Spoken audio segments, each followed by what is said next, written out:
ऐश्वर्या कट्टा म्हणजे सर्वांसाठी आधारक्षम व्यासपीठ। ऐश्वर्या कट्ट्यावर आज अनुभव कर्तृत्वाचे विणले धागे, अनुभव समृद्ध आयुष्याची उलगडलेली शिदोरी, सोबतच जोडीला अगदी सायबर क्राईम हॅकिंग पासून ते भारताच्या सक्षम अर्थव्यवस्थेपर्यंतचे आणि संस्कारापासून जीवन मूल्यांपर्यंतचे असंख्य मुद्द्यातून उलगडली विचारांची समृद्धी। कट्ट्याचे मानकरी होते राष्ट्रवादी काँग्रेस लीगल सेलचे प्रदेश अध्यक्ष भगवानराव साळुंखे, माजी जिल्हा परिषद अध्यक्ष जालिंदर भाऊ कामटे, बँक ऑफ महाराष्ट्राचे उपमहाप्रबंधक विक्रमसिंह घाटगे व त्यांचे वडील राजेंद्रजी घाटगे। यावेळी भगवानराव साळुंखे ऐश्वर्या कट्टा म्हणजे आधार वाटावे असं व्यासपीठ आहे। 40 कमिट्यांवर काम करण्याची संधीबरोबरच जिल्हाधिकारी पियुष मुलाचा बाप असल्याचा अभिमान वाटतो। आयुष्यात यशस्वी होण्यासाठी वेळेचं व्यवस्थापन आणि क्षणांचा सदुपयोग करण्याचा सल्ला दिला। जालिंदर कामटे यांनी राजकीय वाटचालीत रामकृष्ण मोरे, देवेंद्र फडणवीस, अजितदादा पवार यांचा आधार व वाटा असल्यानं जिल्हा परिषदेच्या अध्यक्षपदाची धुरा यशस्वीपणे सांभाळली। तब्बल 77 आंदोलनात अनेक गुन्हे अंगावर घेतल्याचंही सांगितले। विक्रमसिंह घाटगे यांनी उमेदीच्या वयात देशातील युवा उपमहाप्रबंधक असल्याचे, तसेच बँकिंग क्षेत्रातील सेवेचा आईवडिलांना आनंद व समाधान देणारा आहे। देशाची अर्थव्यवस्था भक्कम वाटचाल करत असताना 2014 सालानंतर आमूलाग्र बदल झालेले आहेत। सायबर क्राईमच्या घटना मानवी चुकांमुळे होत असल्यानं जागरूकता व सतर्कता वाढण्याची गरजेचं आहे। आपली अर्थव्यवस्था 4थ्या क्रमांकाची असून अमेरिकेनं 25% आयात शुल्क लावले असले तरी आयटी क्षेत्र वगळता फारसा फटका बसणार नसल्याचं सांगितले। ऐश्वर्या कट्ट्याच्या प्रथेप्रमाणे मान्यवरांना मानाचा फेटा, शाल, मोत्याची माळ, सन्मानपत्र आणि पुस्तके देऊन त्यांचा सन्मान करण्यात आला। कट्ट्याचे आयोजक अप्पासाहेब रेणुसे व मित्रपरिवार मोठ्या संख्येने उपस्थित होते। प्रथमतः मी अप्पासाहेब रेणुसे आणि मित्रपरिवार आणि ऐश्वर्या कट्टा ग्रुपचं आभार व्यक्त करतो। त्यांनी आम्हाला इथं बोलवलं, आमच्या 4 गोष्टी ऐकून घेतल्या।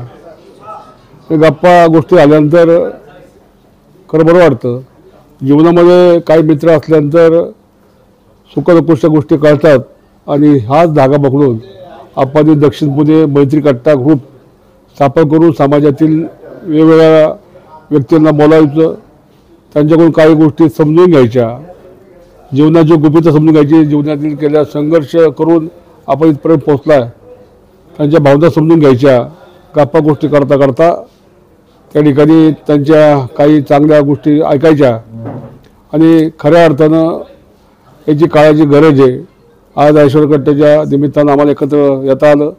समाजातील वेगवेगळ्या चांगल्या काम करणाऱ्या व्यक्तींचं त्या ठिकाणी 4 गोष्टी कानावर पडल्या आणि याची खरंच मित्र किंवा बाकी समाजा गरज आहे। मी ऐश्वर्या कट्ट्याचं पुन्हा एकदा आभार व्यक्त करतो। धन्यवाद।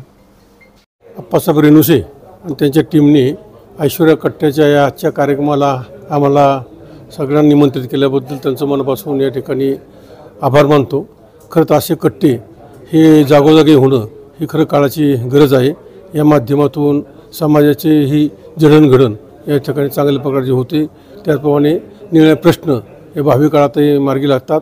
आप्पांचं आणि त्यांच्या टीमचं हे काम अतिशय स्तुत्य आहे। मी त्यांचं मनापासून कौतुक करतो, त्यांचं अभिनंदन करतो। भावी काळात त्यांनी समाजोपयोगी अनेक कार्यक्रम या ठिकाणी आयोजित करावे आणि ह्या कट्ट्याचे संकल्पना आणखी व्यापक पद्धतीने करून समाजाच्या शेवटच्या थरापर्यंत कट्ट्यातून चांगला मेसेज जावा अशी अपेक्षा व्यक्त करतो। आज या ठिकाणी कट्ट्यावर येऊन ऐश्वर्या कट्टा जो अप्पासाहेब रेणुसे व मित्रपरिवार आयोजित करतो, या कट्ट्यावर येऊन अनेक नवनवीन गोष्टींची चर्चा करण्याची संधी आम्हाला मिळाली। त्याचबरोबर आजपर्यंत आप्पा करत असलेल्या विविध क्षेत्रातील कामांची माहिती आम्हाला अनेक पुस्तकांच्याद्वारे मिळाली आणि सर्वात महत्त्वाचं म्हणजे समाजातल्या वेगळ्या क्षेत्रातल्या लोकांना एकत्र करून मागील 4 वर्षापासून ते जो हा उपक्रम राबवत आहेत याबद्दल खरंच अभिमान वाटला आणि त्यात आपल्याला आज यायला मिळालं याच्याबद्दल आम्हाला बोलवलं याबद्दल आप्पांच्या व मित्रपरिवाराचे मी आभार व्यक्त करतो। धन्यवाद।